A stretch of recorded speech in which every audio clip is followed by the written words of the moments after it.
Greetings, my friends. How's everyone today? It's Wednesday. Sorry, I got some hair on me.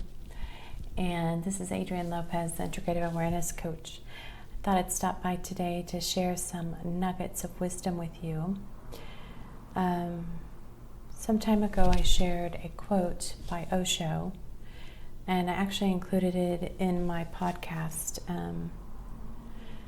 I think it was the one on Origin Stories, Part 2. Anyhow, since then I've had some comments and questions about the quote. So I thought that today would be the perfect day to address some of the questions and look at the quote, because I believe it is so pertinent to what's unfolding right now in the world. So I'm sorry I can't put it up on my screen, but I'll read it to you, and then I'll actually put the quote in the comments down below so you can refer to it. But I'll read it to you right now. It says, past and future are two aspects of the same coin. The name of the coin is mind. When the whole coin is dropped, that dropping is innocence. Then you don't know who you are. Then you don't know what is. There is no knowledge. But you are, existence is, and the meeting of these two is-nesses, the small is-ness of you, meeting with the infinite is-ness of existence, that meeting, that merger, is experience of beauty. Innocence is the door. Through innocence you enter into beauty. The more innocent you become, the more existence becomes beautiful.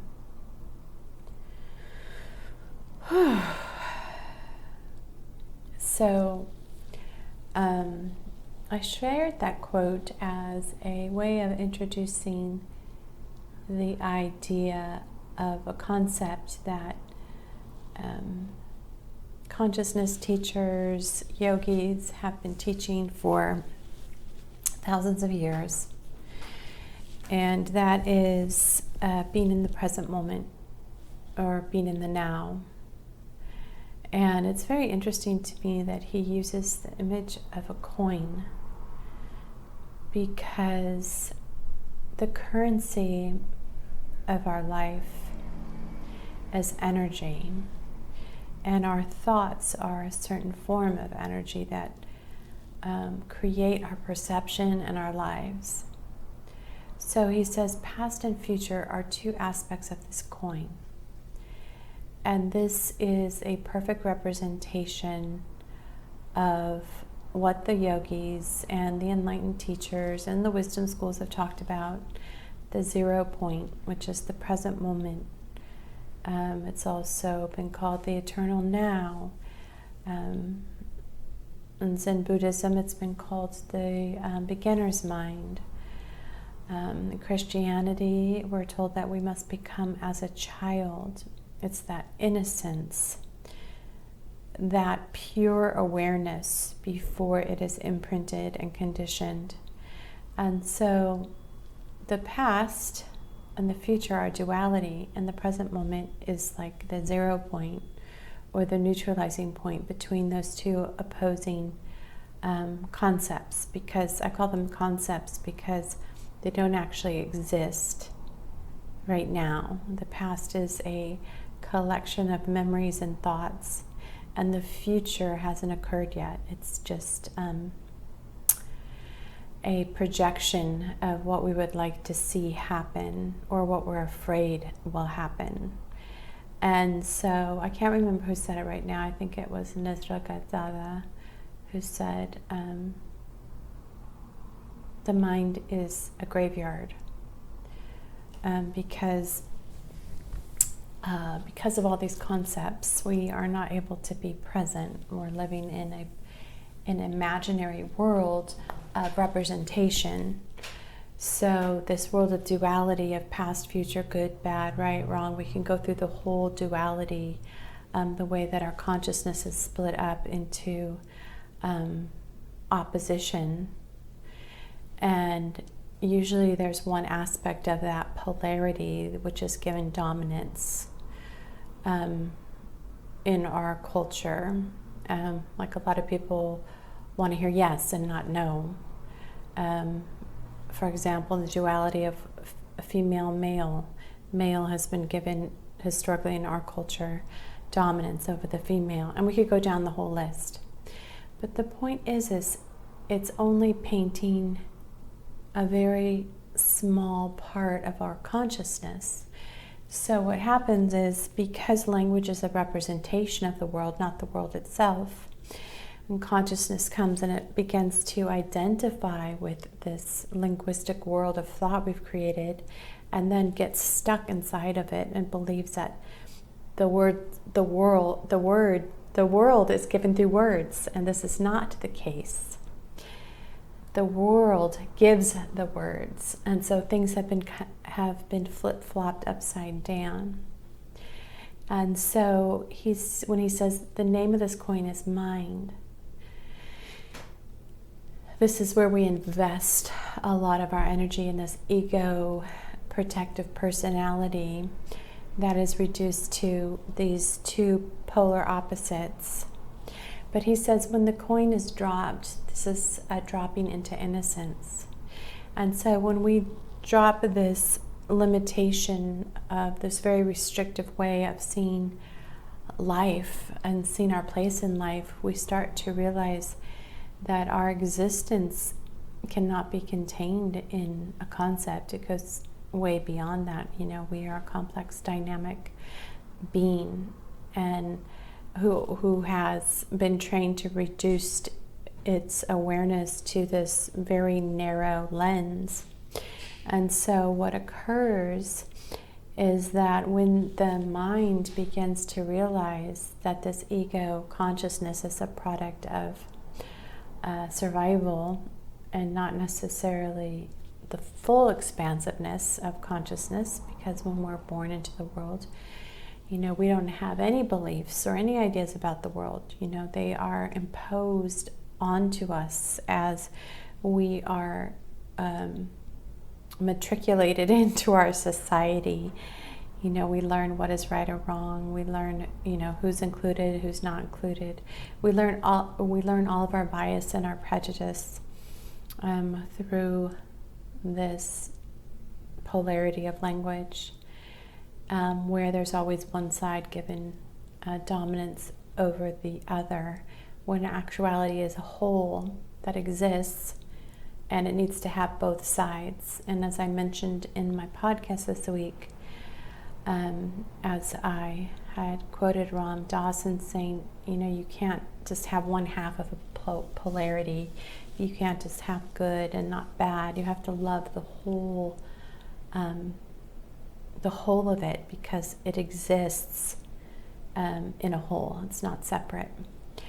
And so when we realize this, we can drop into this innocence. And he says, then you don't know who you are, and you don't know what is, and there's no knowledge. So if you define knowledge as this world of duality, and that gives you your being, when you drop it, there is no knowledge. There is, because you live in pure possibility, there is no you as a restricted identity, because you are pure potential. And then you don't know what is, because anything is possible, instead of what happened in the past projected in the future, or fear of it happening again. And so this opens a whole new door to our awareness. He says, and then he says, but this existence, so your smallness of you and the expanse of infinite consciousness, which is you, come together, and you begin to realize you are just one fractal of experience of a whole infinite existence. Like you're one fractal, one ray, one lens of awareness happening. And when you realize this, he says this meeting, this merger, is an experience of beauty. And I believe that he says it's beauty because you get to realize your true nature, which is truly beautiful. And he says innocence is the door into that beauty, when you begin to realize that what you've been taught you are and what you really are don't necessarily match. You know, we've all been reduced down to a list of duality, and then there's a lot of judgment placed on that, and not necessarily justice, but judgment, which is the negative expression of that.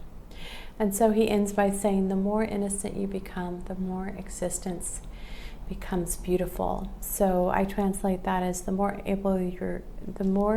you are able to be in the present moment, the more the beauty of existence and your place in it becomes evident, because you are no longer bound to this minuscule reduction of opposites, and you realize that you reside and have your being and hold language, and you hold thought, but it doesn't hold you. And so I think this quote is expressing something very timely, and in fact you could say it's always been timely.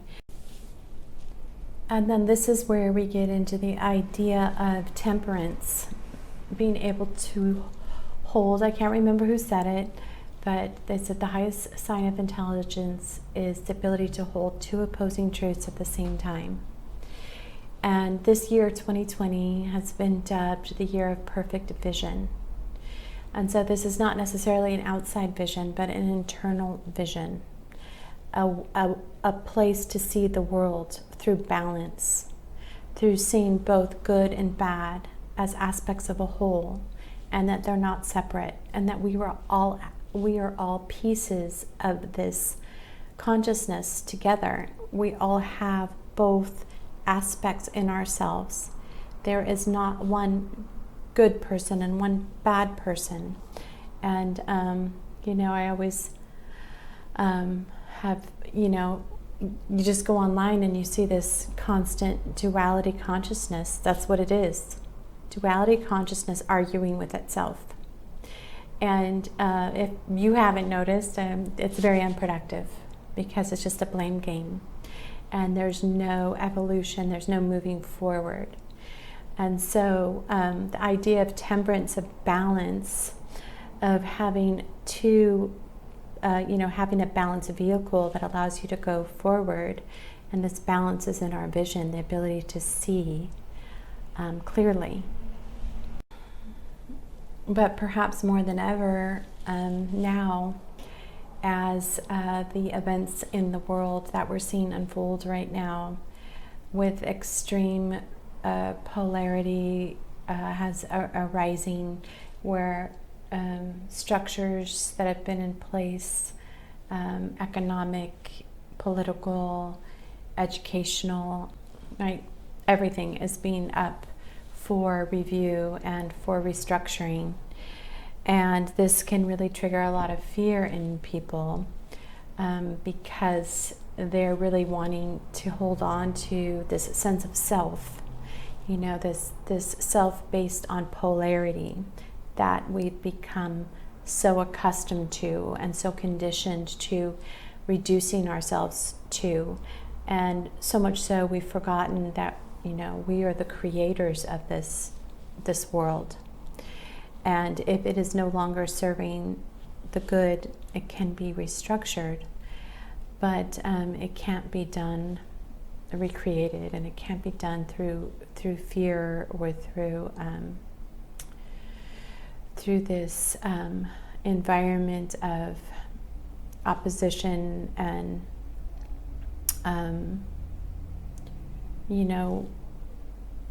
people being pitted against other people, because nobody wins if we don't all win, because we're all connected, we're all part of the whole. There is no separation. That is a product of language, a product that we've been conditioned through our identity. There is no us and them. And that is a product of language that we've taken on and then lived into.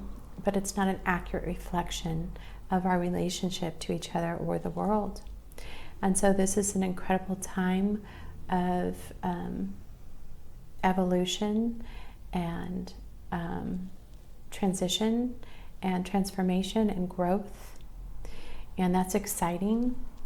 And but there are, those people that are getting caught up in this illusion that was created for this ego identity, for survival.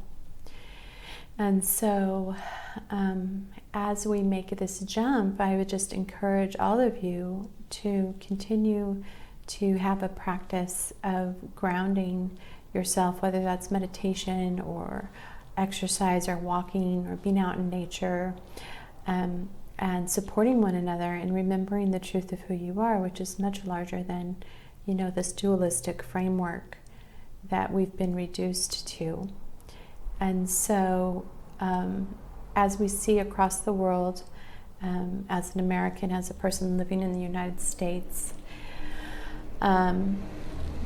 and all the upheaval that's been occurring, all the divisiveness and arguing and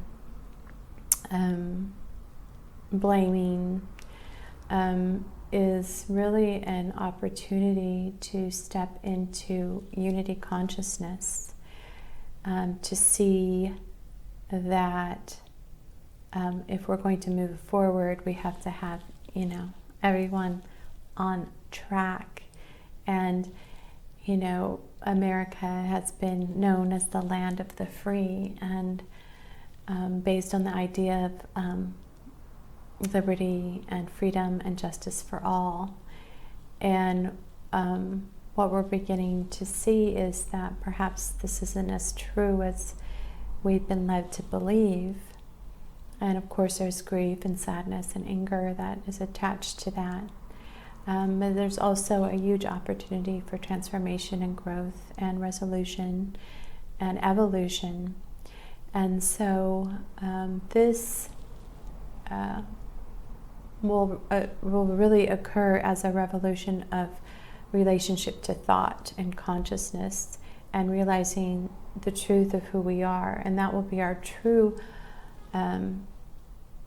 revolution, a revolution of thought, and a revolution of our ability to maneuver these restrictive structures that we've become so identified with that they've become our jail cell. And now we have the key to open it. And so this is the promise, but includes all of us, not just some of us. So with this being said, I think I'll wrap it up for now. I hope you found something of value for yourself today, something that you can take away with you that will nourish your soul and give you insight as you go throughout your day. I'll be back tomorrow with a preview of this week's Creating Your Inner Temple meditation series, week 8. We're going to be focusing on our throat chakra. And more specifically, we're going to be reflecting on our relationship to thought in regard to the 0 point field, which I've been discussing today. And this is a point of non-attachment, neutrality, that just pure observation. And once we do that and we start conditioning our mind as a practice to do that, it changes our relationship, of course, to our thoughts, and then by default to reality. And we become able to center ourselves or balance ourselves in temperance. And this affects the way that we then formulate thoughts, and then of course speak those thoughts out into the world. which is a product of creation. And so that's what we're going to be looking at this Sunday at 12 o'clock, 12 noon, if you can make it. I'd love to see you. And if you can't make it, that's okay too. They're recorded and they'll be on my Facebook page as well as my Mindheart-Space YouTube channel, which if you haven't yet had a chance to check it out, I invite you to go over there and like and share and subscribe if that feels good for you.